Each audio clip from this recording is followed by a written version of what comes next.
లేత బీరకాయలు, మినపప్పు కారం పెట్టి కూర, ఉల్లిపాయ అస్సలు వేయలేదు. ఎలాగనుకుంటున్నారా? తయారు చేసే ప్రాసెస్ ఏంటో వెళ్ళిపోదాం. కావాల్సిన ఇంగ్రీడియంట్స్: మిరపకాయలు. నేను పొట్టు మినపప్పు అన్నాను కదండి, కలర్ కొంచెం తేడాగా ఉన్నా సరే పొట్టు మినపప్పు టేస్ట్ బాగుంటుంది. బీరకాయలు అయితే మాత్రం లేతగా ఉన్నాయి. ఫ్రిడ్జ్లో పెడితే మాత్రం 3 రోజులు 2 రోజులు మించి ఉండవు, ఎందుకంటే ఫ్రెష్నెస్ పోతుంది. అందుకని 2 రోజులు 3 రోజులకి వండేస్తాను నేను ఎప్పుడు బీరకాయలు. తీసుకురాగానే ఒకసారి అది కూడా అయిపోతూ ఉంటుంది. మిరపకాయలు కొంచెం ఒక్కొక్కసారి చేత్తో తిరిగేస్తా, ఒక్కొక్కసారి కత్తిరితో మాత్రం చేసుకుంటేనే బెస్ట్. ఎందుకంటే కళ్ళు మొహం ఎప్పుడైనా తగిలింది అనుకోండి కారం ఫేస్కి, అంతే. నాకు ఒకసారి అయ్యింది, అందుకు అప్పటి నుంచి కత్తిరి పెట్టుకుని వాడుతూ ఉంటాను. ఈ విధంగా తొక్కలు అయితే మాత్రం తీసేసుకుందాం. మీకు ఈ తొక్కలతోటి ఒక్కసారి మీకు కూర కూడా నేను ఎలా చేస్తానో చూపిస్తానండి. బీరపొట్టు పచ్చడి చేస్తారు, నేను బీరపొట్టు కూర కూడా వండుతాను. చాలా బాగుంటుంది. పనసపట్టు కూరలా ఉండే కూర అన్నమాట అది, నిజంగాను. అయితే ఒక అమ్మగా ఉంటుందన్నమాట. నేను ఈ పొట్టు అంతా ఉంచుకొని పక్కన పెట్టేసుకొని, బీరకాయలు అయితే మాత్రం కొంచెం చేదు ఉన్నాయో లేదో చూసుకుని ఈ విధంగా మాత్రం తరిగేసుకుంటున్నానండి. చిన్నవి అయితే కన్నా ఇలా పొడుగ్గా తరుక్కుంటేనే బీరకాయలు కూరకి బాగుంటాయి. నేను మా అమ్మగారు వాళ్ళు ఈ విధంగా ఎలా మన పెద్దవాళ్ళు ఎలా తరిగి అలవాటు చేసి ఎలా వండారో సేమ్ అదేనండి. కాకపోతే అప్పుడు కొంచెం తల్లి ఉన్నప్పుడు టెంపర్ చేస్తారు, ఇత్తెనో అత్తెనో అని. ఆ తల్లి విలువ లేనప్పుడే తెలుస్తుంది. ఆ విధంగా మనం ఆ జ్ఞాపకాలు తెచ్చుకుంటూ ఈ వంటనైతే మాత్రం గుర్తు తెచ్చుకుని అలా ఫిక్స్ అయిపోతుంది కదా, కంప్యూటర్ ఫీడ్ అయిపోయినట్టు అలా బుర్రలో ఫీడ్ అయిపోతుంది తల్లి చేసిన వంటలు. ఆ విధంగానే నేను వండేసుకున్నాను. ఫస్ట్ కొంచెం ఆయిల్ తక్కువ పడుతుంది మిరపకాయలు వేయించడానికి. ఒక గుప్పుడు వేరుశనగుళ్ళు తక్కువేండి, కొంచెం వేరుశనగుళ్ళు అయితే వేయించుకుని పక్కన పెట్టుకున్నాను. కూర కమ్మదనం వస్తుంది. మిరపకాయలు వేసిన అదో రకమైన ఫ్లేవర్గా కమ్మగా ఉంటుందన్నమాట. వేసుకుంటే ఇప్పుడు కార్తీక మాసం అయిపోయింది కాబట్టి నువ్వుపప్పు కూడా వేస్తాను నేను. నువ్వుపప్పు ప్రస్తుతానికి అయితే మాత్రం లేదు కాబట్టి వేరుశనగుళ్ళు వేసానమాట. అయితే నువ్వుపప్పు కారం పెట్టి కూడా వీడియో ఒకటి పెట్టానుండవు మీకు. ఇప్పుడు వేరుశనగుళ్ళు వేసి కొంచెం పసుపు వేసి మగ్గ పెట్టేస్తాను. ఎక్కువసేపు మగ్గదు, లేతగా ఉన్నాయి. 1/2 కేజీ బీరకాయలు అంటే ఒక 100 గ్రాముల కూర అయితే గ్రేట్ అన్నమాట. అలాగా ఎక్కువ అవ్వదండి కమ్మటి కూర కాబట్టి. ఇంకా మనం ఉల్లిపాయ, టమాటా, మినపప్పు కారం ఇవన్నీ యాడ్ చేసుకుంటే కొంచెం ఎక్కువ అవ్వచ్చు.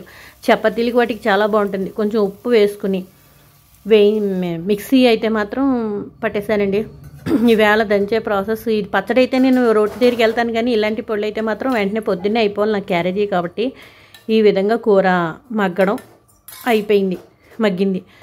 అయితే సిమ్లో పెట్టి మాత్రమే మగ్గించుకోవాలండి. హైలో నేను పెట్టకూడదు. ఎందుకు అంటే మనకు తెలియదు ఏముందండి, కుక్కర్ విజిల్ రావాలి అంటే హైలోనే పెట్టి తీరాలి. కూరలు అవి నెమ్మదిగా మగ్గాలి అంటే సిమ్లోనే ఉండాలన్నమాట. అయినా ఈ కూర అయితే మాత్రం మగ్గిపోతుందండి. నేను అయిపోయింది ప్రాసెస్ అంతా. వేయించేసుకున్నాను, మిక్సీ ఆడేసుకున్నాను. ఇది ఇప్పుడు చింతపండు అయితే మిస్ అయిపోయింది. లైట్గా చింతపండు అయితే మాత్రం కొంచెం వేసానండి. టమాటా పదులు అనమాట. టమాటా వేస్తే ఇందులో బాగోదు, ఉల్లిపాయ వేసినప్పుడు అయితే బాగుంటుంది. ఇప్పుడు ఉల్లిపాయ వేయలేదు కాబట్టి టమాటా కూడా నేను వేయలేదు. అందుకని కొంచెం మినపప్పు కారంలోనే ఒక్క పిసరు అనమాట, నిమ్మకాయలో సగం చెక్కంత మాత్రమే వేసానండి. ఆ వీడియో మిస్ అయిపోయింది. అయితే మిక్సీ వేసేసుకున్నాను, కలిపేసుకున్నాను. నెక్స్ట్ ఒక 5 నిమిషాలు మగ్గనిచ్చాను. ఎక్కువసేపు కూడా ఉండక్కర్లేదు, ఎందుకంటే ఆల్రెడీ మనకి వేయించిన కారం కాబట్టి ఎక్కువ అక్కర్లేదు. నేను కొంచెం కారం ఎక్కువ పోతుందని ఒక పిసరు ఉంచేసుకున్నాను. ఈ కారంలో కొంచెం వేడి అన్నంలో పప్పు నూనె కానీ నెయ్యి కానీ వేసుకుని తింటే చాలా చాలా బాగుంటుందండి. అదే వేరుశనగుల పొడి అంటాను. అయితే అది పక్కన పెట్టేసుకున్నాను. కొంచెం కారం ఎక్కువైందని తెలిసింది, పెట్టేశాను.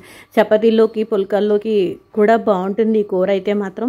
నేను అలా ఉన్నా కూడా ఈ విధంగా తినేస్తాను ఒక్కొక్కసారి. అయితే కొంచెం క్యారేజీ చూశారు కదా పొద్దున్న నేను కరెక్ట్గా 7:15 కల్లా క్యారేజీ రెడీ చేసేయాలండి మా ఆయన గారికి. ఎందుకంటే బస్సు వెళ్ళిపోతుంది, లేదంటే బండి మీద వెళ్ళవలసి వస్తుందన్నమాట. కొంచెం వేడి అన్నం చల్లార పెట్టేసుకొని కూర వేసేసి నెక్స్ట్ ఒక చిక్కటి పెరుగు వేసేసుకొని కొంచెం పచ్చడి అయితే మాత్రం ఒకసారి 3 డేస్కి 4 డేస్కి అలా పట్టుకెళ్ళిపోతే అక్కడ పెట్టేసుకుంటారు. అందుకని నాకు రోజు ఇబ్బంది ఉండదన్నమాట. ఈ విధంగా నేను నిన్న దోసకాయ చేసిన మూలంగా పట్టుకెళ్ళి ఈ విధంగా కొంచెం సర్దేసుకున్నాను. కొంచెం వేడిగా ఉంది, సర్దేశాను. క్యారేజీ అయితే మాత్రం వెళ్ళిపోయిందండి. నెక్స్ట్ ఏంటంటే ఈ వంటిల్లు ఎప్పుడైనా సరే వంట అయిపోయినా కూర అయిపోయినా కొంచెం స్టవ్ మీద నూనె అది చెదిరిపోయి ఇదిగా ఉంటుంది. అందుకని నేను ఎప్పటికప్పుడు నీట్గా తుడిచేసుకుంటాను. నెక్స్ట్ మా ఆయన గారు కొంచెం దోసకాయ అన్నం చూసారా, వేడి వేడి అన్నంలో కొంచెం అలా దోసకాయ వేసుకొని కొంచెం నూనె వేసుకుని తింటే ఉంటుందండి, గమ్మున అరిగిపోతుందండి వేడన్నంలోనూ ఏది వేసుకు తిన్నా సరే. కానీ టేస్ట్ అయితే మాత్రం ఆవకాయ వేసుకు తింటే మాత్రం చాలా చాలా బాగుంటుందండి. ఇది మా అందరికీ ఇష్టమే. మా అమ్మాయి అయితే మాత్రం జ్వరం వచ్చినా సరే ఈ ఆవకాయ అన్నం వేసుకు తినేస్తుందండి, తగ్గిపోతుంది జ్వరం, అంత ఇష్టం అన్నమాట ఆవకాయ అన్నం అయితేను. ఈ అయిపోయిన తర్వాత ఇంకా గ్యాస్ స్టవ్ ప్రాసెస్ అండి, నీట్గా ఎక్కడికక్కడ తుడిచేసుకుంటే మళ్ళీ నువ్వు చేసుకునేటప్పటికి వరస్ట్గా అయిపోతుందండి.